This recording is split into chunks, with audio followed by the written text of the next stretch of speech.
Students, मैं doctor Madhu Srivastava, professor government DB girls PG college Raipur. मैं आज यहाँ पे एमएससी फोर्थ सेम गणित के स्टूडेंट्स को ऑपरेशंस रिसर्च पेपर 4 का यूनिट 3 इंटीजर प्रोग्रामिंग का topic mixed integer programming problem बताऊंगी। आज ये मेरा सेकेंड लेक्चर है। फर्स्ट लेक्चर में मैं आपको ऑल इंटीजर प्रोग्रामिंग प्रॉब्लम के बारे में बता चुकी हूँ। Fractional cut method, mixed integer linear programming problem. Mixed integer linear programming problem में ऑल इंटीजर प्रोग्रामिंग प्रॉब्लम जैसे सभी कोफिशिएंट और कांस्टेंट इंटीजर होते हैं। All only some of the decision variable are restricted to integers, while the others may take integer or continuous values, जो हम आपको पहले डेफिनेशन में बता चुके हैं ऑल इंटीजर प्रोग्रामिंग प्रॉब्लम पढ़ाते समय। तो यहाँ पे क्या बोल रहा है कि in an integer programming problem, if only some of the variables are restricted to have integer value, the problem is said to be mixed integer programming problem. तो mixed integer programming problem solve करने के लिए भी algorithm का use करते हैं, जैसे हमने ऑल इंटीजर प्रोग्रामिंग प्रॉब्लम में किया है सिंप्लेक्स टेबल सॉल्व करके। तो आइए देखते हैं कि इसका इटरेटिव प्रोसीजर सॉल्यूशन के लिए क्या होगा। तो step 1, determine an optimum solution to the given linear programming problem by using simplex method, ignoring the restriction of integer values. Step 2, test the integrality of the optimum solution. First part, if all xbi is greater than or equal to 0, I varies from 1 to m, and all integers are integers, the current solution is an optimum 1. अगर हमें simplex table में ही xbi greater than 0 मिल रहा है और सभी integer मिल रहे हैं तो हमारा सोल्यूशन सॉल्व हो गया। अगर हमें if xbi is greater than or equal to 0 but the integer restricted variable are not integer, go to next step. तो नेक्स्ट स्टेप में हम choose the largest fractional value among the basis variable which are restricted to integers. Let it be xbk is equal to fk0 से। अगर एक से अधिक fractional value मिल रही हैं तो उसमें से हम लार्जेस्ट को चूज करेंगे। मान लिया वो fk0 है। Step 4, generated Gomorian constant in the form of summation of fkj xj, j belongs to r plus fk0 divided by fk0 minus 1, summation of fkj xj is greater than or equal to fk0, where 0 is less than fk0 is less than 1 and r plus is equal to j such that fkj is greater than 0 and r minus is equal to j such that fkj is less than 0। मतलब जो यहाँ पे fractional values मिली हैं जो positive हैं उनके साथ हम xj का मल्टीप्लिकेशन करके समेशन, और जो निगेटिव फ्रैक्शनल वैल्यू मिलती हैं उनको fkj bye fk0 by fk0 minus 1 से गुणा करके xj के साथ रखते हैं। तो अब हमारा Gomorian constant, first Gomorian constant बन रहा है is equal to minus fk0 plus summation of fkj xj, j belongs to r plus fk0 by fk0 minus 1, summation of fkj xj, j belongs to r minus, where g1 is known as Gomorian slack variable and this constant as the Gomori's cut। और फिर पिछले all integer programming की तरह यहाँ पे भी हम गोमोरियन constant जो मिला है उसको ऑप्टिमम सिंप्लेक्स टेबल के लास्ट रो में ऐड करते हैं. Add the Gomorian constant generated in step 4 at the bottom of the optimum simplex table. Use dual simplex method to find and improve optimum solution. Step 6. Go to step 2 and repeat the procedure until all xbi is greater than or equal to 0, I is equal to 1 to m and all restricted variable are integer. जब तक कि हमें restricted variable integer के रूप में नहीं मिल जाता हम step 2 से repeat करते रहेंगे.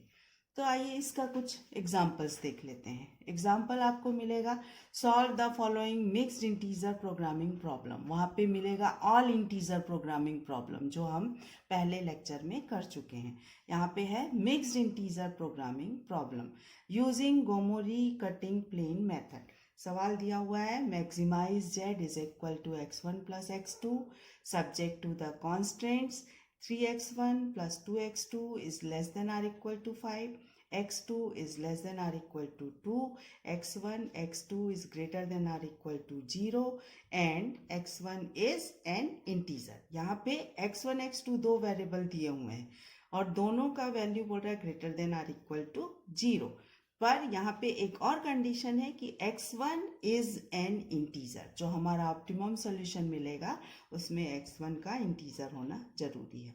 तो सॉल्यूशन को हम जो प्रॉब्लम को हम उसी प्रकार सिंप्लेक्स टेबल सॉल्व करते हैं जैसा कि हम पहले कर चुके हैं. सिंप्लेक्स टेबल सॉल्व करना आप सबको अच्छे से आता होगा क्योंकि आप थर्ड सेमेस्टर में उसे पढ़ चुके हैं. तो यहाँ पे हमने इनइक्वालिटी को इक्वालिटी में बदलने के लिए दो स्लैक वेरिएबल ऐड किया है s1 और s2 जो greater than or equal to 0 होते हैं. सिंप्लेक्स टेबल बनाया है. टेबल में आपके पास जो वेरिएबल हैं उनको लेते हुए 3 0 2 1 1 0 0 1 और xb की वैल्यू मिल रही है हमें 5 2. y भी मिल रहा है s1 s2 कास्ट वैल्यू मिल रही है 0 0. zj माइनस cj निकाले हैं. यहाँ पे दोनों वैल्यू मिल रही है -1 दो निगेटिव वैल्यू मिल रही है. दोनों बराबर हैं तो अब इसमें से हम कोई भी एक चूज कर सकते हैं. हमने चूज किया है x1. x1 में हमें 3 और 0 दो वैल्यू है तो 0 तो ले नहीं सकते हैं इसलिए 3 हमारा लीडिंग एलिमेंट हो गया. लीडिंग एलिमेंट हो गया तो अब x1 yb में एंटर करेगा और s1 yb से हटेगा. फिर अब उसको हम दूसरा टेबल हमने बनाया. यहाँ पे हमने केवल एक निगेटिव वैल्यू पाई है जिसमें 5/3 यानी x2 की एक निगेटिव वैल्यू है तो 5/3 by 2/3 2/1 मिनिमम है ये दे रहा है तो लीडिंग वैल्यू हो गई 1. अब लीडिंग वैल्यू 1 मिल गई है मतलब x2 एंटर करेगा s2 की जगह पर. इसको फिर सॉल्व किया हमने और सॉल्व करके जो टेबल मिला है हमें ऑप्टिमम टेबल मिला है हमें CB YB XB X1 X2 S1 S2 में ZJ माइनस CJ की सभी वैल्यू पॉजिटिव मिल गई हैं और हमें x1 x2 की वैल्यू मिली है 1/3 और 2 यानी यहाँ पे हमें सिंप्लेक्स टेबल का ऑप्टिमम सोल्यूशन मिल गया है. x1 is equal to 1/3 x2 is equal to 2 maximise z is equal to 7/2. परंतु हमारे क्वेश्चन में x1 इंटीजर होना है जो कि यहाँ पे हमें फ्रैक्शनल वैल्यू मिल रही है इसलिए हम कंस्ट्रक्ट करेंगे गोमोरियन कांस्टेंट. फिर से तो Gomorian constant g1 is equal to x1 की रो को ही लेंगे.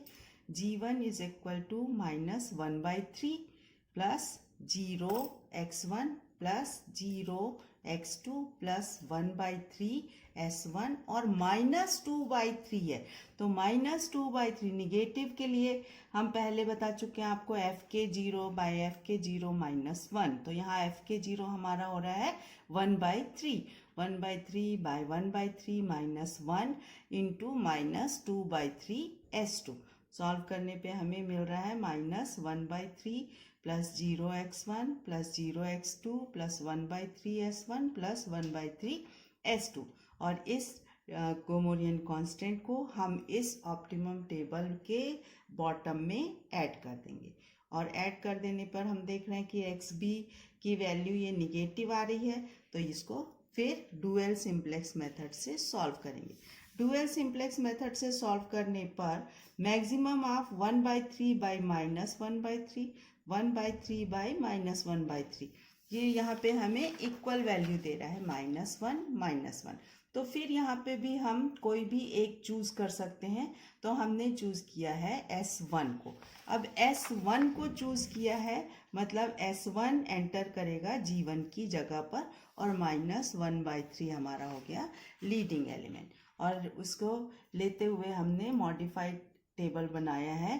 तो टेबल में हमें मिल रहा है x1 की वैल्यू 0, x2 की वैल्यू 2, S1 की वैल्यू 1 और सभी ZJ माइनस CJ पॉजिटिव और ग्रेटर देन 0 मिल रहे हैं।